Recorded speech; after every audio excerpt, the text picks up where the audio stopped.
घर जमाई की शायरी। विकी को हमेशा किस्मत ने उसकी मेहनत से ज्यादा दिया। पैदा हुआ एक बड़े घर में, मुंह में चांदी की चम्मच लेकर, और शादी भी की एक उससे भी बड़े घर में, सोने की चम्मच मुंह में लेकर। उसे मेहनत करने का शौक नहीं था। एक शौक था, वो भी घटिया शायरी करने का। उसकी हर बात शायराना ही होती थी। जैसे कि एक दिन, दूर से देखा तो चांद पे दाग था, दूर से देखा तो चांद पे दाग था, पास से देखा साबुन का छाग था। ठोको ताली। अरे ऐसी शायरी करोगे तो ताली तो पता नहीं, कोई तुमको ही ठोक देगा। शायरी वो बिल्ली है जो किसी का भी रास्ता रोक दे, और क्या मैं किल हूं जो कोई मुझे ठोक दे। मुझे तो आपसे बात ही नहीं करनी। मैं निकला था गाड़ी लेके, लेकिन दौड़ के जा रहा हूँ। मेरी शायरी कोई नहीं सुनता, मैं घर छोड़ के जा रहा हूँ। धीरे बोलिए जी, मम्मी पापा को पता चल जाएगा तो तुमको सच में तुम्हारे मायके भेज देंगे। सस्ते साबुन से मेरी कॉलर चमकी नहीं, सच में चला जाऊंगा, मेरी बात कोई धमकी नहीं। अगर शायरी ही सुनानी है तो सुनाओ, लेकिन कोई काम धंधा भी तो करो। मेरे पिताजी के पास बहुत पैसा है तो घर जमाई बन के खा रहे हो, और कल जा रहे हो ना अपने मायके, तो आज ही चले जाओ मेरी बला से। हमें तो अपनों ने लूटा, गैरों में कहाँ दम था हमें। अरे चुप हो जाओ, तुमको मिर्जा गालिब की कसम। अरे जाना है तो जाओ, लेकिन पहले मेरे मम्मी पापा से मिलकर जाओ, वरना वो क्या सोचेंगे। लेकिन विकी अकेले ही अपनी कार लेकर अपने मायके यानी कि अपने खुद के घर पहुंच जाता है। अरे बेटा, तू अचानक, बहू कैसी है? अरे माँ, बहू तो बिल्कुल बदल गई है, मुर्गी हाथ से निकल गई है। अरे क्या हुआ बेटा? उसकी आती नहीं है, मेरी जाती नहीं है। मैं करता हूँ शायरी, उसे भाती नहीं है। मेरे पास उसका फोन आया था बेटा, सही कह रही है वो। तुमको काम करना चाहिए, तभी तो इज्जत मिलेगी। घर जमाई बनके सास ससुर के पैसों पर कब तक ऐश उड़ाते रहोगे? मेरी जिंदगी में हर तरफ से उंगली हो रही है, फोन पर मेरी चुगली हो रही है। अरे चुगली नहीं कर रही थी बहू, वो तेरा भला चाहती है बेटा। सूखे हुए कपड़े को भी गीला कह रहे हैं लोग, चुगली करने को मेरा भला कह रहे हैं लोग। ठोको ताली। ये सुन के माँ अपने हाथ से अपना सर पीट लेती है। अरे माँ, ताली की जगह माथा क्यों ठोक रही हो? बेटा तू ना आराम कर, तेरे पिताजी भी आने वाले हैं, खाना लगा देती हूँ। विकी अपने घर भी दिन भर टीवी देखता है, तरह तरह का खाना खाता है, दोपहर तक सोता है, चाय पीता है, वीडियो गेम खेलता है, बस काम करने नहीं जाता। घर में नौकर चाकर है तो बिस्तर से हिलने तक की जरूरत नहीं पड़ती। कई बार तो विकी अपने नौकरों को बिठाकर शायरी सुनाता रहता। कब जाओगे बेटा? अरे कैसी बात कर रहे हैं डैडी, क्या आप मेरे फादर नहीं? आप मुझे भगाना चाहते हैं क्या? ये मेरा घर नहीं। अरे नहीं बेटा, तुम्हारा ही घर है। हम तो चाहते थे कि तुम यहीं रहो और मेरा काम आगे बढ़ाओ, लेकिन तुम ही चले गए घर जमाई बनने। अरे मेहनत तो गधे भी करते हैं, मैं अच्छी किस्मत लेके पैदा हुआ हूँ, मैं घर जमाई हूँ, ससुराल का फूल गेंदा हुआ हूँ। ठोको ताली। पिताजी और माँ सच में ताली बजा देते हैं। ऐसा पहली बार होता है जब विकी की शायरी पर किसी ने ताली बजाई हो। अरे आप लोग सच में ताली बजा रहे हैं? हाँ हाँ बेटा, तुम्हारे ससुर का फोन आया था, बोला जब तक घर जमाई जी कोई काम ना करने लगे हमारे यहाँ मत भेजना। अब तू तो काम करने से रहा और तुझे रहना भी है हमारे घर में ही, करेगा भी शायरी ही। और बार बार ठोको ताली बोलेगा तो आदत डाल ही लेते हैं ताली ठोकने की। विकी उसी वक्त खड़ा होता है और बहुत गुस्से में सीधे ससुराल के लिए निकल जाता है। फिर से आ गए? लेकिन सुमन को देखते ही विकी पिघल जाता है। अब सुमन, आई एम सॉरी, आज से ना मैं सिर्फ शायरी ही नहीं बल्कि काम भी करूँगा। तुम अपने ऑफिस में बात कर लेना, कोई भी मेहनत का काम कर लूँगा।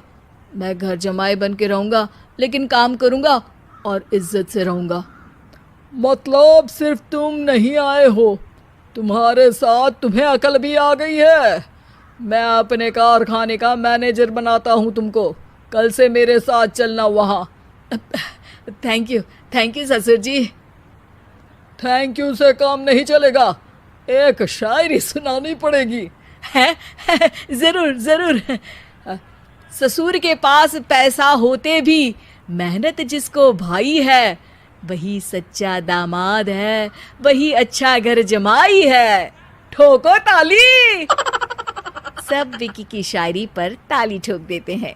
शिक्षा, जब किस्मत आपको बहुत सारा दे दे तो उसकी कद्र करनी चाहिए और मेहनत करना कभी नहीं भूलना चाहिए। चूहे बिल्ली जैसे रहने वाले सास बहू। शाम प्राची टीवी पर सीरियल देख रही होती है, तभी उसकी सास वहां आती है। अरे सीरियल में तो ऐसे मग्न है जैसे आज रात का खाना पड़ोसी आकर बनाएंगे। मुझे पता ही नहीं था आपने अपने बेटे की शादी पड़ोस में भी की हुई है। हैं? मतलब? मतलब इस घर में सारा काम बहू ही करती है, आप तो सिर्फ खर्राटे मारती हैं। अच्छा जी, फिलहाल तो तुम आराम फरमा रही हो, चलो जाओ, ये मेरे टीवी देखने का समय है। आहा, इसीलिए मुझे भगाया जा रहा है। सॉरी, अब तो बिल्कुल नहीं जाऊंगी। प्राची की इस बात पर दोनों सास बहू के बीच टीवी रिमोट के पीछे बच्चों जैसे छीना झपटी शुरू हो जाती है, जिसके बीच श्लोक भी काम से घर वापस आ जाता है। आज मेरी चूहे बिल्ली की जोड़ी किस बात पर झगड़ रही है? अरे तेरे बीवी मुझे टीवी ही नहीं देखने दे रही। अरे तुम्हारी मम्मी मुझे खाना बनाने के लिए फोर्स कर रही है। अरे वाह, ऐसे बेतुके रीजन पर तो बच्चे भी झगड़ा नहीं करते। अरे मुझे कुछ मत बोल, सब इसने ही शुरू किया है। हाँ, जैसे आप तो बहुत दूध की धूली है ना। अरे बस, दोनों चुप। प्राची जाओ, खाने की तैयारी करो। और माँ तुम छोड़ो, तुम्हें क्या बोलूं, शांति से अपना सीरियल देखो, मुझे दोबारा लड़ने की आवाज सुनाई नहीं देनी चाहिए। ऐसा बोलकर श्लोक वहां से चला जाता है, जिसके पीछे पीछे प्राची भी कुछ न कुछ बड़बड़ाते हुए रसोई में चली जाती है। हाँ, सासू जी को तो कुछ बोलेंगे ही नहीं, बस मुझ पर ही हुक्म चलता है, खाना बनाओ, जैसे मैं इनके घर में खाना बनाने के लिए आई हूँ। इसी तरह शाम बीतती है और रात को श्लोक और प्राची की सास खाना खाकर सोने चले जाते हैं, लेकिन प्राची गुस्से में कुछ खाए बिना काम में ही लगी रहती है। इस घर में किसी को घंटा फिक्र नहीं पड़ता, मैं खाऊं या भूखी रहूं। प्राची कुछ देर के लिए रसोई से बाहर जाती है और जैसे ही वापस आती है तो वहां दूध का भरा ग्लास देखकर हैरान रह जाती है। फिक्र पूरी है, बस दिखाना नहीं है। प्राची दूध पीकर सोने चली जाती है और अगली सुबह एक बार फिर सास बहू का कार्टून नेटवर्क स्टार्ट हो जाता है। ये तुमने ही किया है। अरे अजीब जबरदस्ती है, मैं बोल रही हूँ मैंने कुछ नहीं किया। दोनों ने मिलकर पूरे घर को पागल खाना बनाया हुआ है। यहाँ कोई नॉर्मल इंसान तो रह ही नहीं सकता, इसीलिए अब पड़ोसी क्या रिश्तेदार भी घर आने से कतराते हैं।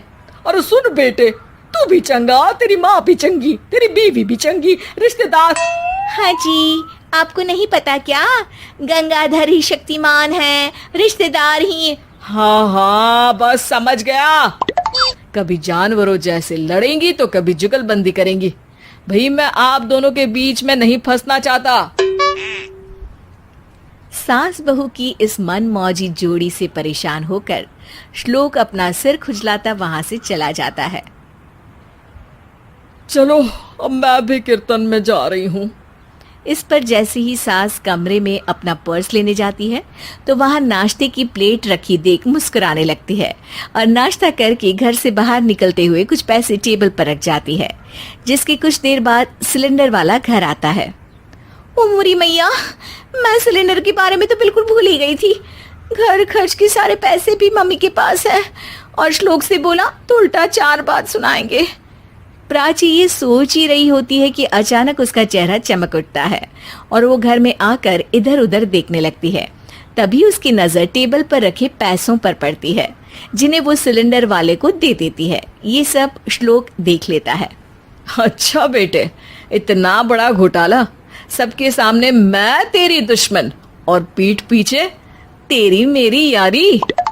इस पर श्लोक एक प्लान बनाता है और शाम को सब एक साथ बैठे होने पर बोलने लगता है। माँ, तुम दोनों की बहुत लड़ाई होती है, इसलिए मैं सोच रहा हूँ कि प्राची को उसके घर छोड़ाऊं। इससे वो भी खुश रहेगी और तुम भी। अचानक श्लोक की ये बात सुनकर सास बहू शौक से उसकी तरफ देखती हैं। अरे ऐसे कैसे घर छोड़ाओगे? मुझे कहीं नहीं जाना। अरे तुमने बोला नहीं पर मैंने सुन लिया। तुम्हें मम्मी के साथ रहना अच्छा नहीं लगता, मुझे पता है। अरे वो अरे, जब बहू खुद कुछ काम बोले तो वो तुझे सुनता नहीं, और अब जो इसने बोला ही नहीं वो तू समझ गया। जब उसे नहीं जाना तो फिर जबरदस्ती क्यों कर रहा है? अच्छा, फिर आपको मौसी के घर छोड़ाता हूँ। बस अब आप दोनों एक घर में एक छत के नीचे नहीं रह सकती। मैं इस टॉम एंड जेरी की जोड़ी को और नहीं झेल सकता। है? ऐसे कैसे नहीं रह सकते? तुम्हें इतनी दिक्कत है तो तुम्हारा बोरिया बिस्तर पैक कर देती हूँ, लेकिन मम्मी जी कहीं नहीं जाएंगी। बिल्कुल यही सुनना था मुझे। अगर दोनों में इतना ही प्यार है फिर हर वक्त ये लड़ाई का नाटक क्यों करती हो? देखा मैंने कैसे माँ किचन में दूध रखती है और तुम उनके लिए कमरे में नाश्ता रखती हो, और कैसे वो पहले ही तुम्हारी दिक्कत समझकर घर में पैसे रखकर बाहर जाती है। अरे भाई, इतना ड्रामा तो डेली सोप में भी नहीं होता जितना तुम दोनों ने इस घर में फैलाया हुआ है। तू हमें टॉम एंड जेरी बोलता है ना, तो याद कर वो दोनों भी एक दूसरे को बाहर वालों की बुरी नजर से बचाने के लिए हमेशा सबके सामने लड़ते थे, लेकिन अकेले में दिक्कत के समय मदद भी तो करते थे। बस हमारा रिश्ता भी कुछ ऐसा ही है। और वैसे भी अगर सास बहू में तू मैं नहीं होती तो दुनिया वालों को कहानियां कैसे मिलेंगी? वीडियो अच्छा लगा हो तो लाइक, शेयर, सब्सक्राइब और कमेंट जरूर करें। धन्यवाद वीडियोस देखने के लिए।